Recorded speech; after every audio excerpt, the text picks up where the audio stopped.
ఈరోజు మనం ఎగ్స్ పచ్చి శనగపప్పు కర్రీ చేసుకుందాం. ఈ పచ్చి శనగపప్పుని ఒక అరగంట ముందు నానబెట్టుకున్నాను. ఎగ్స్ అయితే బాయిల్ చేసి పెట్టేసుకున్నాను నేను. ఇంకా ఇవి తొక్కలు ఒలిసేసుకోవడమే.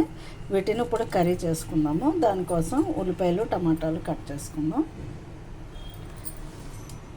ఒక పెద్ద ఉల్లిపాయ తీసుకున్నాను, ఒక 2 టమాటాలు తీసుకున్నాను, చిన్న చింతపండు, ఒక పచ్చిమిరపకాయ, కరివేపాకు. ఇప్పుడు మనం కర్రీ స్టార్ట్ చేసుకుందాం. ఇప్పుడు మనం కావలసినంత ఆయిల్ వేసుకుందాం. ఇది బాగా హీట్ అయిన తర్వాత అప్పుడు ఆయిల్ వేసుకుందాం. ఆయిల్ వేసుకున్నాం కదా, దీంట్లో ఇంకా ఉల్లిపాయలు, పచ్చిమిరపకాయలు, కరివేపాకు వేసేసుకుందాం.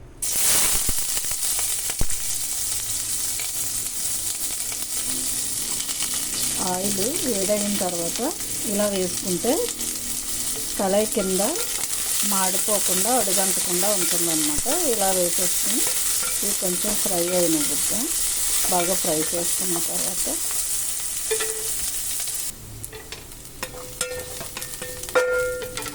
ఇప్పుడు దీంట్లో మనం కట్ చేసి పెట్టుకున్న టమాటా ముక్కలు ఉన్నాయి కదా, వాటిని కూడా వేసేసుకుందాం.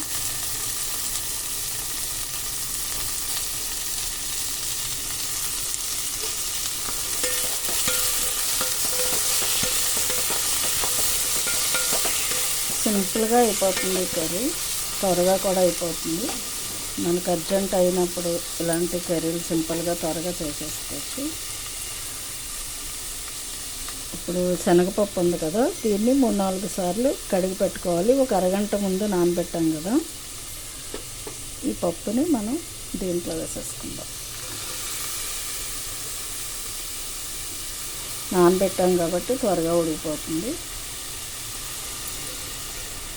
ఈ కర్రీ చక్కగా ఇద్దరు తినొచ్చు, టేస్ట్ బాగుంటుంది. ఇలా ఒకసారి చేసుకోండి, టేస్ట్ అయితే చాలా బాగుంటుంది. ఈ పప్పు ఉడికినంతసేపు మనం మూత పెట్టుకుని ఉడికించుకుందాం.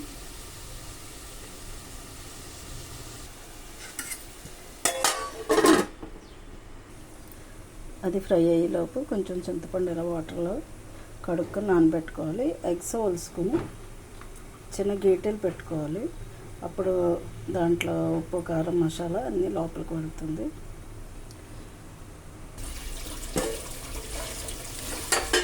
చూద్దాం, టమాటాలు అన్నీ మగ్గిపోయాయి కదా, దీంట్లో ఇప్పుడు మనం ఉప్పు, కారాలు వేసేసుకుందాం. ఈ పప్పులు శనగపప్పు కొంచెం ఉడికింది, అప్పుడే సాల్ట్ వేసుకోవాలి. ఉడికిపోయింది కాబట్టి ఇప్పుడు ఉప్పు, కారాలు వేసుకుందాం. ఉప్పు, కారం, పసుపు ఈ 3 వేసుకుందాం.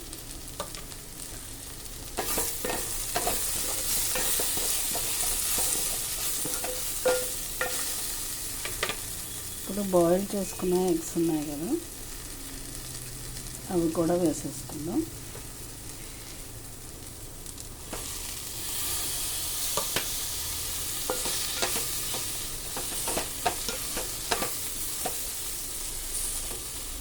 ఇప్పుడు వాటర్ పోసుకుందాం.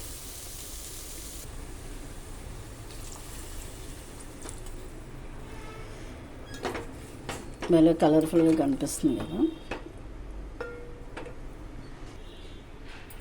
ఇలాంటి పులుసు చిక్కదనం రావాలంటే కొంచెం మెంతులు వేసుకోవాలి. మెంతులు వేసుకుంటే పులుసు టేస్ట్ ఉంటుంది, చిక్కదనం వస్తుంది. ఇప్పుడు ఇది మూత పెట్టుకొని బాయిల్ చేసుకుందాం. మూత తెచ్చుద్దాం. చక్కగా దగ్గరికి అయిపోయింది కదా కర్రీ. ఇప్పుడు మనం చింతపండు పులుపు వేసుకుందాం. పప్పు అంతా ఉడికిపోతుంది కదా, ఇప్పుడు చింతపండు మనం నానబెట్టించుకున్నాం కదా, ఆ పులుపు వేసేసుకుందాం. ఇలా పులుపు తీసుకుని ఇది కొంచెం వేసేసుకుందాం. మరీ ఎక్కువ వేయకూడదు, కొంచెం తక్కువ వేసుకుంటేనే సరిపోతుంది. ఇలా వేసేసుకుని ఒకసారి కలుపుకొని మూత పెట్టేసుకుందాం. పులుపు వేసుకున్న తర్వాత ఒక 3 మినిట్స్ 4 మినిట్స్ అలా ఉడికితే సరిపోతుందండి. చూసారా, కర్రీ అయితే రెడీ అయిపోయింది. మనం ఫ్రెష్ కరివేపాకుని కడిగేసుకుని ఇలా చెట్టు నుంచి కోసిందనమాట, మంచి స్మెల్ వస్తుంది. ఇలా వేసేసుకుని స్టవ్ ఆఫ్ చేసేసుకోవడమేనండి.